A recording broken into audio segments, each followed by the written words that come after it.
You're sexy, so good to me. Hey, this is Sir Charles Carey. I want you to join me on Tuesdays at 7 p.m. for the Tru-Mu podcast, True Music. That's where we talk about all things. I'm a musician, singer-songwriter, producer, engineer. All things creative. Me and my co-host, Carl T. Smith, the smooth one, will be glad to hear you, glad to talk to you, answer your questions, and talk all things music. The Tru-Mu podcast, Tuesdays at 7 p.m. Eastern Standard. Be part of the energy.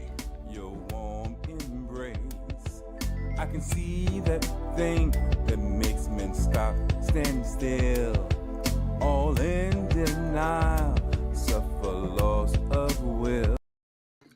All right. As Steve Harvey says, I'm your man, but I'm not going to say Steve Harvey. I'm your man, Sir Charles Carey, and he is none other than the smooth one. Don't get it twisted. Don't get it twisted. I ain't Don Cornelius either. What's up, man? Same old stuff, man. Same old thing. Everything is good. Now, I always know you for an honest guy, but I have to say you're lying, man. I can't call you the birthday boy because you're 22, but you the birthday guy. No, 21. I'm just making 21. Hold on, you gonna stick on 21? Heck yeah. It could be worse. I can be 19. Oh man, I hear you. Look, I ain't mad at you, but we got a good one today, folks. I mean, I think they're all good because we're able to capture different perspectives, different viewpoints from artists and musicians of different calibers and different interests. And today is no different. Today we've got an artist, a drummer, a producer. You know, he does some of the same things that the smooth one and I do. And it's been a while since he's been on any of our platforms. So I'm going to introduce to some and present to others, none other than G4, Gregg Birch. Gregg, what's up, man? What's up? Good, man, great to be here. You did not pay me enough for that introduction. I think that was a good one. That was. It really was. I appreciate it so much. But it's definitely a pleasure being here, man, to get an opportunity to actually talk again with you, other than the first podcast that we actually did. You had me on. Yeah. Listen, man, here on the Tru-Mu, which stands for True Music, Tru-Mu podcast, we talk about all things music. And I don't know, I kind of feel like I probably should have been doing this a long time ago because music is my love, man. And right. You know, I've been unfaithful to her, but she's never been unfaithful to me. Ain't that something? Right. She's always there. Listen, when you try to move away from it, it's going to always be there. And if you have that much love for it, it's always going to stick at you until you're doing something about it. And doing A real quick story before we get into talking. My bad. Nice to meet you, Carl. Nice to meet you also, man. Look, one of my I remember when I first relocated to the DMV, everything was fine, just got myself together, had not been of clear mind, I'll put it like that, in a long time, but I've been of clear mind for a couple of years. I've relocated down here, and I just felt this huge gap, a void like none other. And when I sat alone and I thought about it, it was music. I was missing music. And it's like D-Train said, what would you do without your music? Where would you be without a song? And I slowly got back into it by going to a place down in Southwest called the Westminster Church, where every Friday they had fried fish or food, and jazz. And that was the beginning of my re-emergence after leaving NYC. And man, what a journey. Yes. So with that being said, look, one of the first things I want to ask you is what is your style of music, or what music style do you like, or are you, akin to? Oh man, that's a good question. I would consider not to have a style because I like all genres of music. When I'm actually creating, not unless it's for a specific brief or it's for a specific client and what they're looking for, a certain style, pop, R&B, reggae, rock, a little bit of rock. I don't do too much rock, but I don't consider myself to have a style. I like all music, because when you like all music, you can actually bring some of the genres into one. That's how new music is created.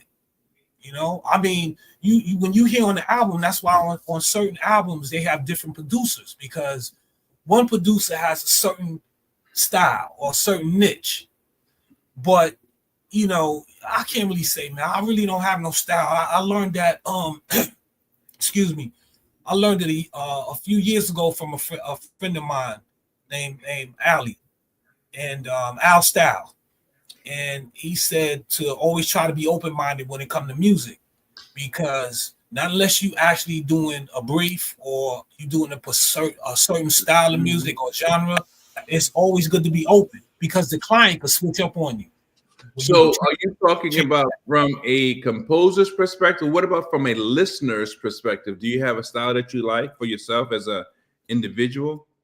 From a composer's perspective, I keep my ear open. From a listener's perspective, my niche would be, it's a couple of them. First is R&B, jazz, funk, you know, with Larry Blackman, Cameo, and all of that. That's where I stick at. That's what I heard most of. Ohio Players. Yeah. That's what we love. That's what we grew up on. So when it comes to being a listener, I still have a few. I have a few, not just one, you know? Yeah, I kind of feel bad. You're talking about Cameo, man. I kind of feel bad. I've seen them in a couple of clips over the past few years, and I've heard bad stories and seen clips that are not too, I would just say, not genuine, but they just don't show Cameo in the best light, unfortunately, as they've gotten older, and you know, Larry's gotten older, coming on stage to perform and stuff like that. But do you have like and this may be a bit redundant to the first question, do you have a favorite group or a vocalist or that you particularly like these days? Favorite vocalist, I would say, as far as band wise, is Mint Condition, Stokely. Oh yeah. Other than that, you know, it varies, but most of the time favorites would be band orientated, band settings. Right. That lead singer, you remember Cameo had that lead singer, Wayne Cooper. He was tight. Did When I First Saw You, Sparkle. He did Sparkle. Sparkle, that voice, man. Yeah, that was nice. He can do that. He can do that natural, and then he can do the falsetto. His falsetto is like Smokey Robinson's. Okay. Same type of falsetto, but it's the tone is a little different. Right.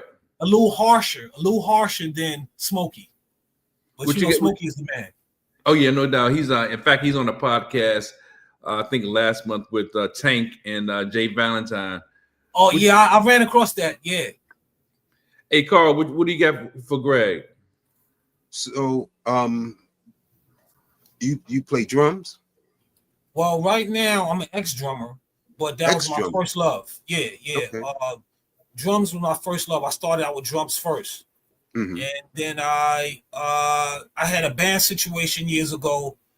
Didn't work out. We were right at the door, and some things changed, and it wasn't in my good favor. So that left off. And then I learned music production from Teddy Riley. Well, actually, Teddy was in my band. Teddy Riley was in my band. The name of the band was called Climax, not Total Climax, but Climax. And then when I got put out, and then the name changed to Total Climax. So I learned music production from Teddy, man. I mean, I'm grateful to be at his house at that time. Well, he actually called me, and I think maybe he might have got wind of actually what really went on. So I stuck with him for like a year and a half before he left the projects, and from there, man, it's just been going uphill, just production. I remember you introduced me to him. What's that? I remember when you introduced me to him. Oh yeah. When I took you to his house, right in St. Nick Projects. Yes. Yeah, back in the day. So you would know Carell? Carell, yeah, I know Carell too. Carell. And And Timmy. And Timmy, yeah. I came up with them. They used to the three brothers. Remember, they used to have a little skit they did with like the Jacksons, with the bopping of the head and the turning. They was tight. Larry and Gary and Timmy. Mm-hmm. Right, and they were really good. So when you do your productions, you're playing. Well, no, I should say that I should ask this. What do you do when you do your productions? You know, like what type of hardware equipment I'm using? Yeah. What do you do? You play, or someone else comes and plays? Yeah, I play. I play Okay. some stuff. I mean, I'm not a keyboard player, but drums. I mean, playing piano is almost percussion, so it's left and right. But I've learned more about production. Some stuff I play, some stuff I use waves, so I won't get writer's block. Because to avoid writer's block, you gotta look for that right thing that you want for whatever particular genre that you're getting ready to go into or do. And if you got writer's block, and to keep from getting writer's block, you find yourself a wave. If you can't play it, they always got waves that can get you started, and then you just build around that wave and keep going. Mm-hmm. Okay, interesting. Yeah. Okay, interesting. All right. I mean, the creativity is what I love, is when I'm actually coming up with something new, something fresh, and being able to actually get in there and collab and work with some people. But if you can't work with somebody, you got to be able to do it on your own. Cool. You use computers, or you use NPCs, or all of the above? Yeah, all the basic stuff that they do today with digital recording. The Studio One, Persona Studio One 192. The Studio One 5 Professionals, where I haven't upgraded it. It's still just as good. Yeah. They got Studio One Professional 7 now, I heard, or 6 or 7, one of those. It's going to keep going no matter what. It's going to keep going. Exactly. Basically, find one that you can work with, that you can pull your thing off and stick with it. Yes. They're going to keep upgrading and updating and all that other stuff like that. And then after a while, you spend more time learning the new software than you do creating. So right, that's right. Yeah, it's a whole different thing when you are learning the new software, and then you doing the tech stuff. When you doing all that stuff, it takes away from the creativity. So I mean, you spend hours making sure that the system is hooked up right, so things will work properly and you won't have no problems. I just actually purchased a new computer during school because I had went back to school for cinematic composing. Okay. The proprietor of that organization is Mark Giovanni. He's like 37. He has done Frozen, Aladdin, the music in the background, the soundtrack. He's a bad dude, man. I'm like, how the fuck you do that? Like, what? Give me the formula. Like, so I went back to school, man. I got my certificate right up there on the wall. So, how long did it take? It was a 6 months on class course, 6 months. But because we had certain delays and teachers having other projects, the class went for about 8 months. Okay. So I mean, I loved it. Do you actually go to a physical studio, old school, downtown somewhere like Right Track or wherever anymore? No, online, bro. Online. I mean, I mean, like that's the way. For composing, do you ever go to other studios? Right now, no, not right now. But what I'm gonna start doing is when once I get my wheels and I'm able to move around a little bit more, I'm gonna go to the film festivals, because that's a great place to be. Like, if I go to a film festival as a composer, one of my teachers, Ann Catherine Dunn, she was telling me you'll stand out. Even going to Comic-Con, rubbing elbows with the video game makers. Those are the guys I definitely want to get in contact with, because you know video game music is not the same no more. It sounds like movie music. So I'm definitely in the ballpark to do that. You know. Do you write your own lyrics? Nah, nah. Any lyrics that I do, I write better with as a co-writer. If the artist kind of gets a little stuck, I may say try this or try that, try these words. So as far as writing, nah, no writing for me. If it's just me alone, I just stick to the music, strictly the music. So, you know, a couple of our mentors got a new release out. The System got a new song out. Have you heard it? Yeah. Nah, not of yet. You need to Yes, send it to me so I can check it out. Man. You heard it, man, because I tagged you. Oh, okay. I maybe so, but I don't remember it. But I've seen some stuff up there, and I always try to put a tag or a like up there to the stuff what's his name? Mick Murphy and what's the Mick Murphy and Frank David Frank. David Frank. Oh yeah, okay. Don't Disturb This Groove, those guys. Okay, they got something new out?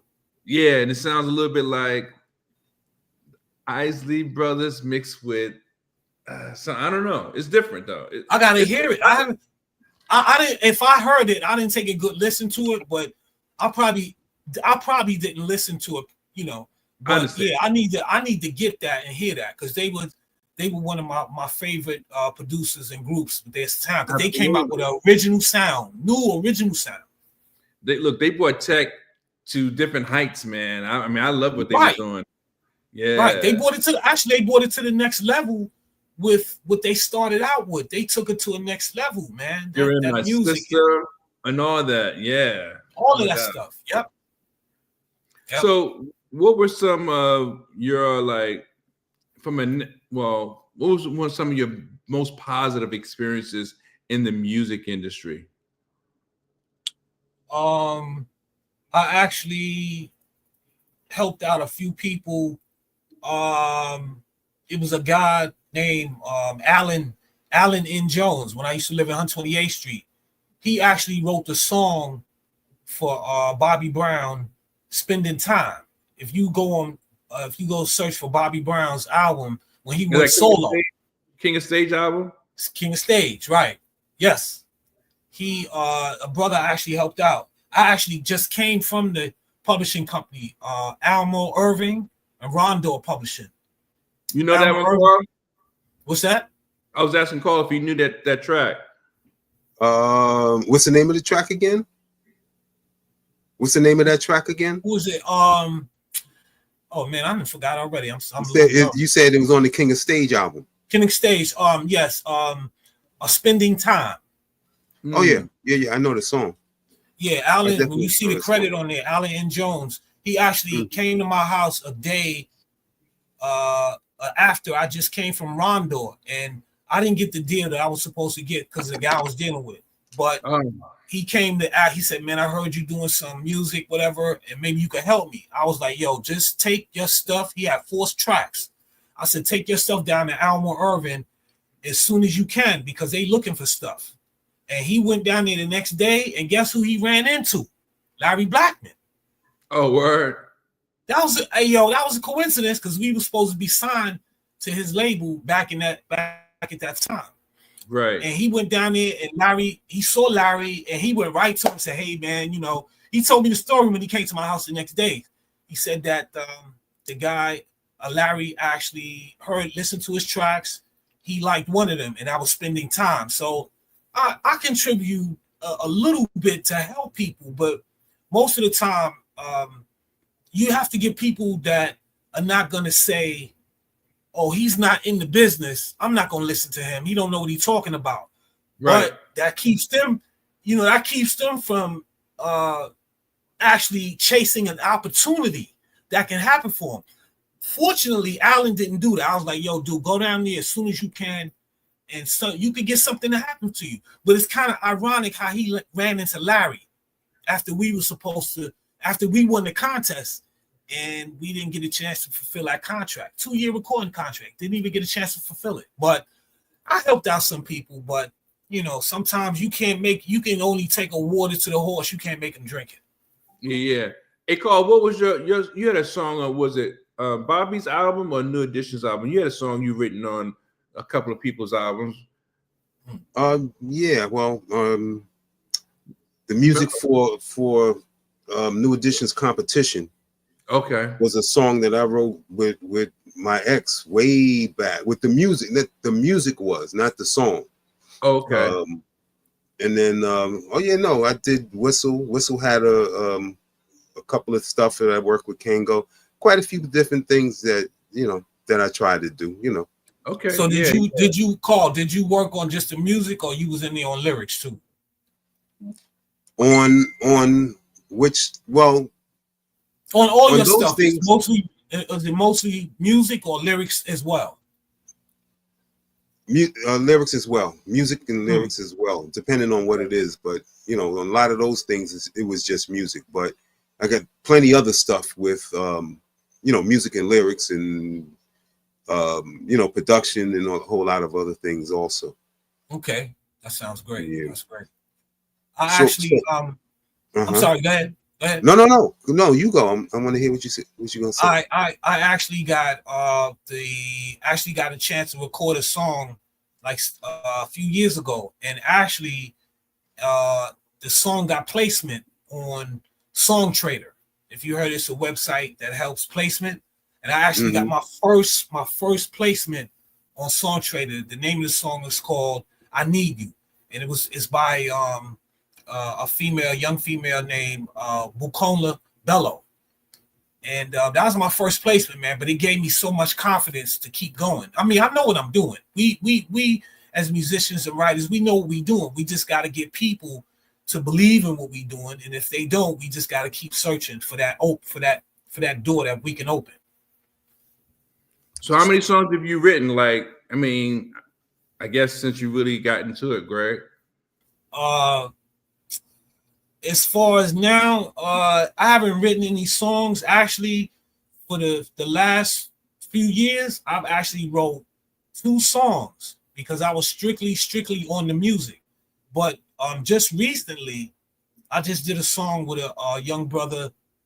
I was really fortunate and honored to work with him because he did the song really quick, and I was waiting on him to do it. I thought something was happening, but he had some situations that he was dealing with. So, it's just about being patient. And the name of the song is Let It Be. That's the new joint. The new one, right. And the brother's name is Ashi Bird. But he spells it with an O, but he pronounces it Ashi. So Ashi, when you see this brother, thank you so much for helping me on that track.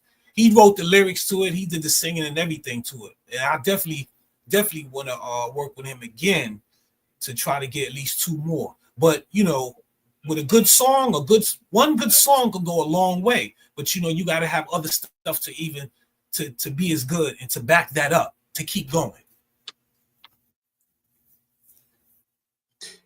Yeah, no, that's right. That's right.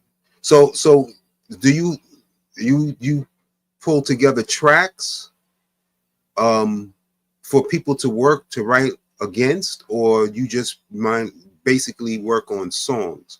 In other words, do you have a lot of tracks out that people can choose and work from, or? Right, exactly. You do. Okay. Take the music, create the music, an album, or create a playlist, and that playlist will have nothing but R&B. And then I have a playlist of cinema music. I have a playlist of jazz. But basically, when it comes to writing, I'll have the music for people, and they can choose what it is they like. And then some of the stuff I keep myself and pitch to them.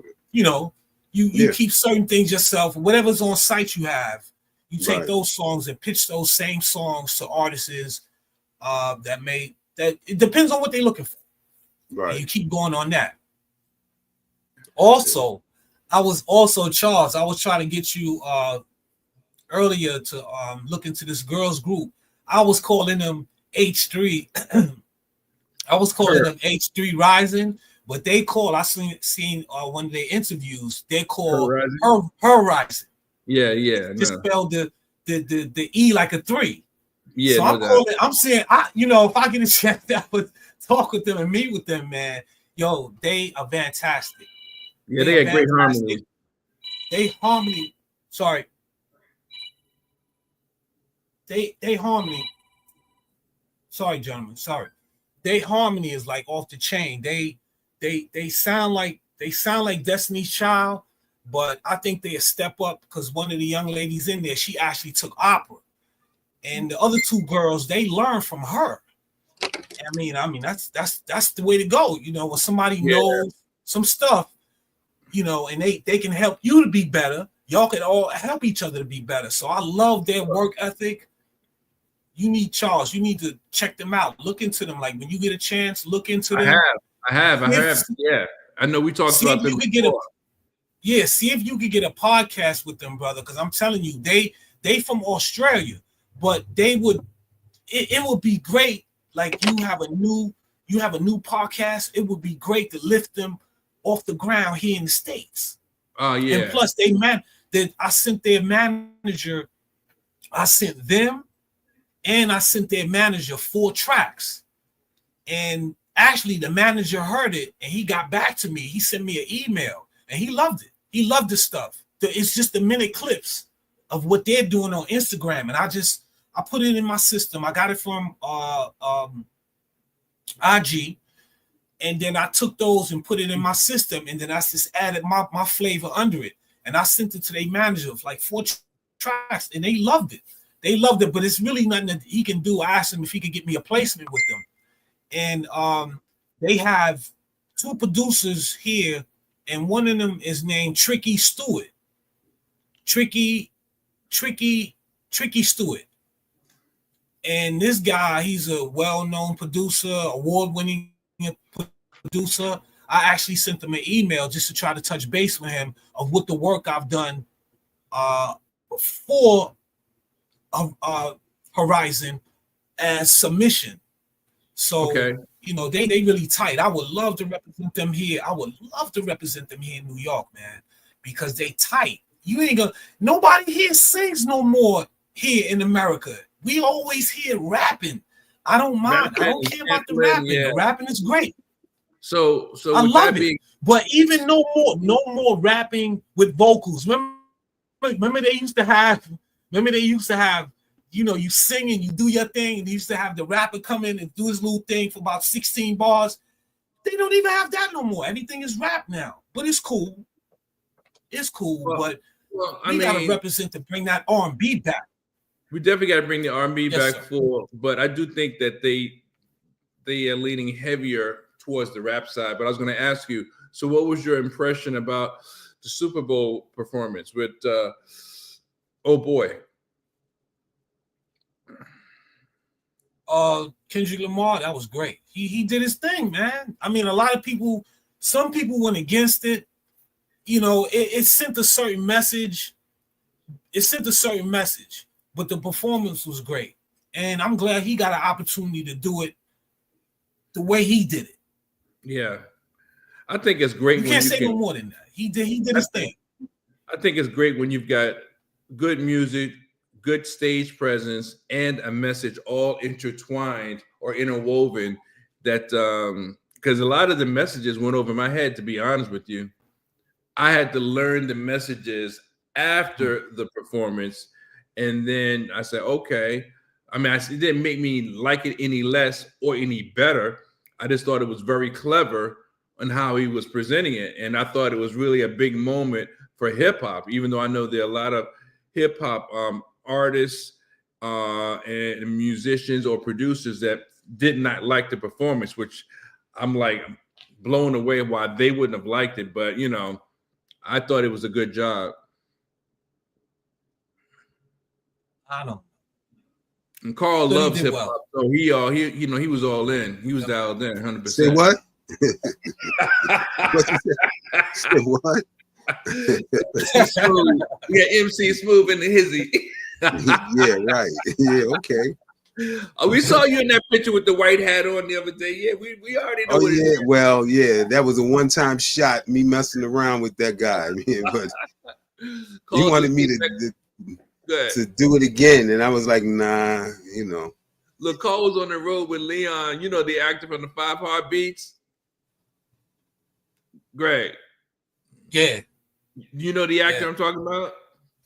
Yes. Yeah, well, he does music as well. So Carl was on the road with him. I've seen him. I don't know him personally. Right, but I'm just saying, you know who I'm speaking about. Okay. Yeah, but he was on the road doing some music stuff, and Carl was jamming with him in his band. So, you know, I was just making reference to that because he had a picture with this hat, this white hat on. You know how rappers. You ain't gonna let it go, are you? you know how rappers do. That's definitely a rap moment. All right. No, it's all good. I ain't mad at you. Wish I could get down like that. Nah, I mean, I mean, the rap game is right? tight. The rap game is tight. That's all the good. Rap game is tight. I love the rap lyrics. I love it, but they need to put some singing in it, like they used to. Yeah, they used to have singing in it. You know, you hear a song by a good artist out there, and then, like I said, that artists are coming in and do like 16 bars of a. Yeah, I got about in the past, I guess 5 years, I got 3 or 4 songs where I feature. I got a rap feature in different songs. Just Life, Everybody Knows, and Without You. I got, you know, at least 3 songs that got rap in it, you know. And the funny thing is, I thought having a feature would blow the song up. And according to YouTube and all the other platforms that stream music, those particular songs have done better without the feature. So I guess they just like what they like, you know. Wow. So I mean, it's like, and you know, we do a service. So if the artist likes it, if the audience likes a particular thing, that's what we have to gear ourselves for, to make sure that they get what they want. So we get paid for what we do. Right. You know, but you know, the can't funny beat around thing that is, at all. But Charlie, yeah. No, I'm gonna say the funny thing is that go ahead. The songs has got a nice twist with the rap feature in the song, but that's just my perspective. I'm not the other listeners. The listeners know what they like, so I gotta respect that. Right. Absolutely. You definitely have to give them what they want. Yes, sir. What they like and what they don't like, and they're gonna choose.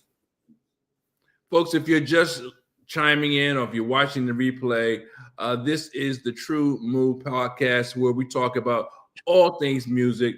As you see, we talk about rap, hip hop, R&B, soul, jazz, and everything else. And if you have any questions, please post your questions. We love to get an opportunity to answer your questions. And if you're watching in the replay, just put #replay.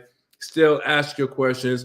And today's guest is Gregg Birch, coming out of New York City, drummer, composer, producer.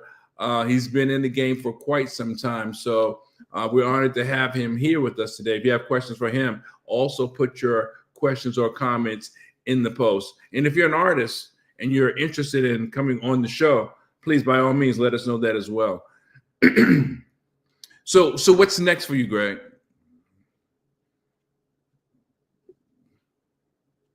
Well, what's next is I got an agent now. And her name is Ashley Tolman, and she sends me briefs. So what I'm doing moving forward is to prepare new tracks. I'm even working towards an EDM track. I'm working on an EDM track now. And I ain't never done EDM before, but I listen to it and then I see what the elements are in it. And then I'll try to create my own EDM and then just keep moving from there. It's just about creating that music, man. Creating music, keep putting out music out, getting publishing for it, keep doing the research to get clients, whether it's cinema, whether it's production music. You know, I'm just gonna go with the flow, but I just want to be ready, and I am ready. So, Carl, I know you're working on a remix of one of my songs. Can I find out what song it's gonna be, man? Come on, man. I mean, brother, like to know, man. It would be wonderful. I just need to find the time. Which one is it though? I don't know yet. I hadn't found the time to. I listened to. Well, I listened to quite a few of your stuff, and I think I picked out like 4 or 5 of them, and said that I was going to mess around with them, but I just hadn't had the time. Okay. Now I know you did. You did Everybody Knows back in the day, and I thought that was different. I was like, oh, that's different, because I just never, thought of it like that. I mean, I was like, wow, okay, because I was EDM, electronic dance music. The way you mix it, that was all right, but I never put it out or nothing because just didn't. I don't know, but that would have been interesting. But I got I had done some work on one of them, but I hadn't had a chance to get back on there. Hadn't had a chance to do anything. Well, it's hard when you're a hip hop artist and a world traveler. You're working wearing a white hat, right? Yeah, okay, I got you. There you go. You're working with actors, travel. Well, but maybe one day, the other little people will get that. Ain't nobody littler than me, man. I tell you that. It's all good. It's all good, man. So I know Yes, indeed. you're going out of town again for some more. You're doing some more road work, right? I gotta take. Yeah, it's supposed to be in San Diego. It's supposed to be in San Diego this week. No, 2 weeks. 2 weeks from now, the 13th. But yeah, I mean, time to get some other work done. So when you Greg, how long it takes for you to come up with a track? I mean, oh man, that's not hard, man, at all. It's just, it flows. I'll come up if it depends on what genre it is. I could come up with something right there, and in the moment, and then work on it, and then it'll take me like actually 7 days to actually master a track. And I'm trying to cut that down to 4 days. Because my teacher, man, one of my teachers in school, he put a whole track together in 2.5 hours. No, 2 hours and 15 minutes. That's quick. But, you put it all together. You do the arrangement in there. And then you go back and start tweaking stuff. So he put it together like 2 hours and 15 minutes and like quick. So he said, you got to know your template, your instruments. You got to know your template and what instruments are there. You can have a few templates. In a few templates, there's different instruments and different stuff that it gets you where you need to go faster. So I learned that from school. But it'll take me like 7 days to master a track. And like I said, I'm trying to cut that down to like at least 4. Because if somebody needs something, you got to get on it. And, I could be working. I can start working on music 10 o'clock at night. I'll be up all night till it's done. And everything is done. And then the other process is going back and tweaking. So you mix and master your own stuff. You don't rely on another pair of ears, because you may hear the same thing constantly. And, you may miss something because it's your ears constantly. Yeah, I was told that it's always good to actually get another engineer to mix my tracks. That's a good point, because they will hear different than me, and they'll probably mix it different than me. But basically, right now, until I can pay for that, I'll do it myself and keep my ear to the grind and to the mixes of what we hear: spring, summer, fall, winter. Just keep your ear to the grind of what's going on in those seasons, and you'll be okay. But that's a great idea, because an engineer, I'm telling you, those guys that are engineers, man, they mixes will be totally different than the way you hear it. Totally. Yeah. And you can still have input. Yeah. What are your thoughts on that, Carl? Yeah.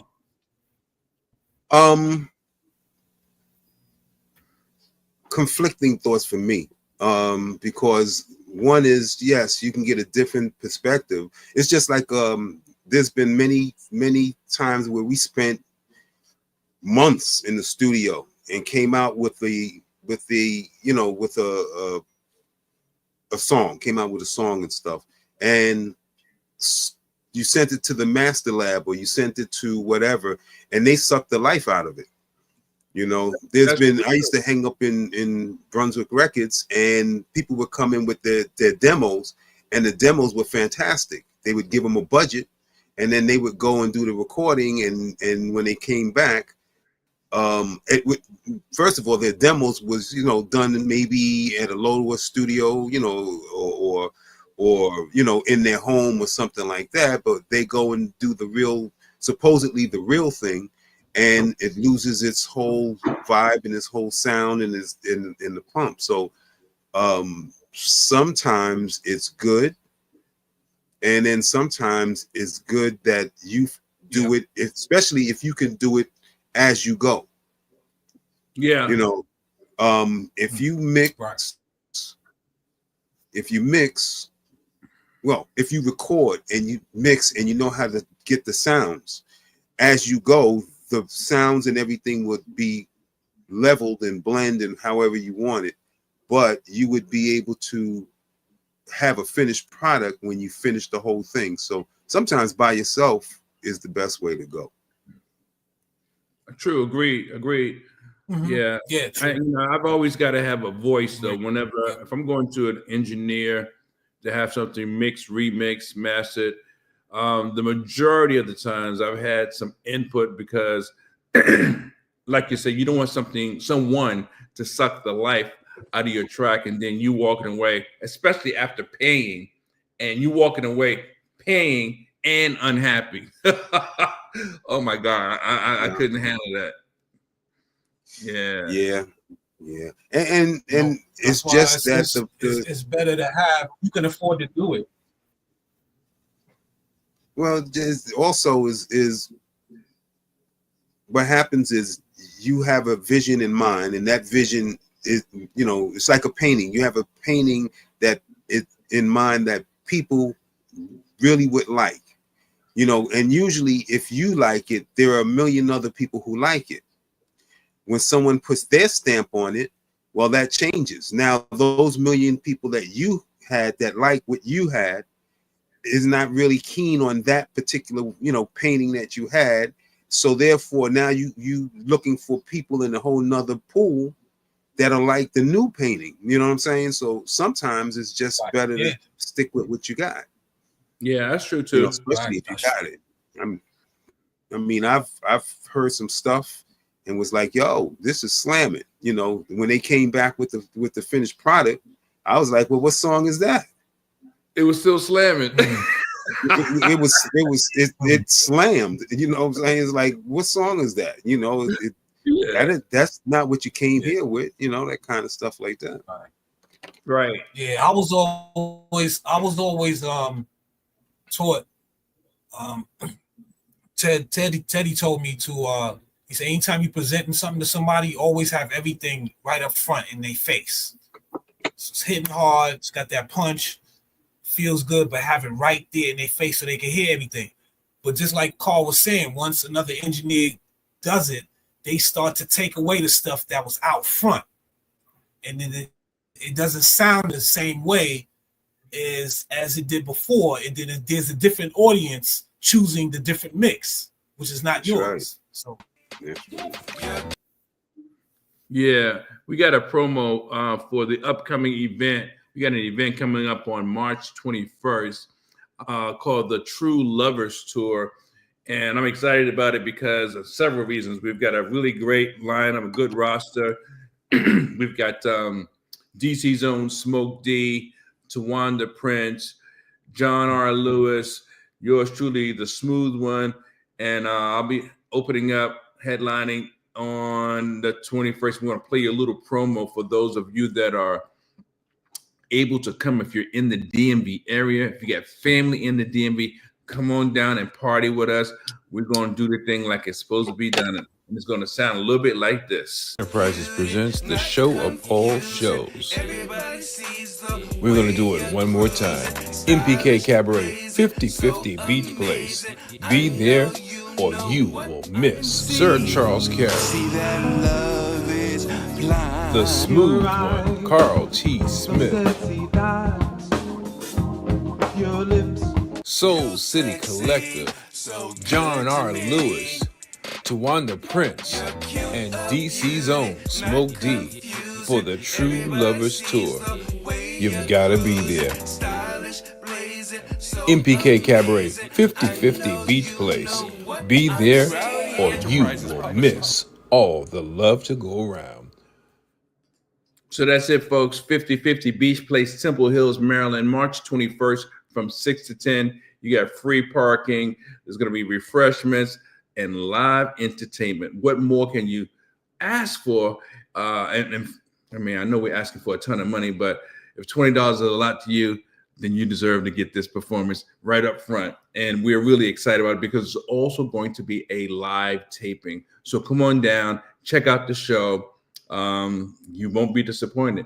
We will deliver March 21st, True Lovers Tour.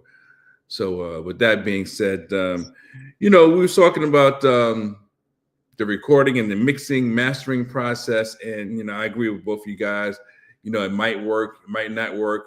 But what I found out for myself is because I've gotten older, I'm going to have a voice, especially when it comes to something I'm creating. Even like when I've written my books, I remember writing a book and an editor told me that you can't say that. And it was a term I was using called finding your sweet spot. The editor referenced that word, your sweet spot, as something sexual. And that had nothing to do with what I was discussing in the book. I was talking about identifying your passion and identifying, what's important to you, your sweet spot, the thing that you're good at. So of course I left it in the book. I switched editors, which was not a problem for me, but because I insisted on having my own voice and not allowing someone else to change the tone of what I'm discussing and the intention of how I, deliver me. Because writing a song, once you start writing a song, it's no different than writing a book. You have an identity, and people should know this is how you speak in your book. This is how you write your songs. So I'm always going to have a voice when it comes to, music or whatever from here on out. Win, lose, or draw, I got to own it. I'm going to stand behind it. Yeah, for sure.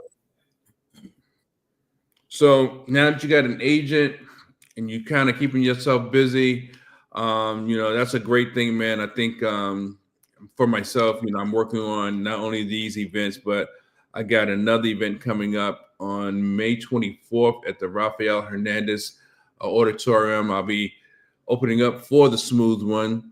And so I'm looking forward to that too. So I will be in the tri-state in May. For those of you that are watching this and you are from New York, by all means, please, I'll be posting the information on my social media page.